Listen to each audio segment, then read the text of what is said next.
Hi friends, welcome to our YouTube channel. Friends, చూసుకున్నట్లయితే నిన్న 26వ తారీఖున ఏఎల్పి సిబిఐటి యొక్క ఎగ్జామ్ డేట్ అనేది రిలీజ్ అయింది.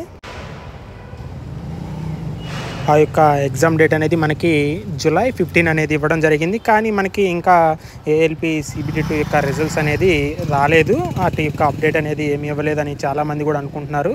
ఒకసారి గుర్తుంచుకోండి, ఎప్పుడు కూడా సిబిఐటికి 18 రోజులు మాత్రమే టైం అనేది ఇస్తాం జరుగుతుంది. రిజల్ట్స్ ఇచ్చిన తర్వాత ఈ రోజు నుండి లెక్కేసుకున్నా సరే 18 డేస్ అనేది సిబిఐటికి టైం అనేది ఉంటుంది. కాబట్టి మ్యాక్సిమం ఈ రోజు నైట్ లోపు, లేదా ఇప్పుడు నేను వీడియో చేస్తున్నాను కదా, మ్యాక్సిమం 5 లోపు అయినా లేదా 6 లోపు అయినా కంపల్సరీగా అయితే రిజల్ట్స్ అనేది రావడానికి అవకాశం ఉంది.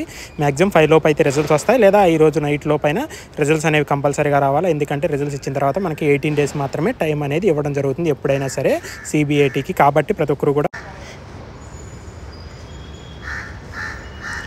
కూడా రిజల్ట్స్ ఇంకా రాలేదనేటువంటి అపోహలు అయితే ఉండవద్దు. రిజల్ట్స్ అనేవి మ్యాక్సిమం మనకి 5 లోపు లేదా నైట్ లోపు కంపల్సరీగా రిజల్ట్స్ వస్తాయి. కాబట్టి ప్రతి ఒక్కరు కూడా గుర్తుంచుకుని మీ యొక్క ప్రిపరేషన్ అయితే స్ట్రాంగ్గా చేసుకోండి. ప్రతి ఒక్కరు కూడా ఎలాంటి అపోహలు అయితే ఉండొద్దు. ఈ రోజు అయితే రిజల్ట్స్ అనేవి కంపల్సరీగా వస్తాయి. ప్రతి ఒక్కరు కూడా ఆల్ ద బెస్ట్.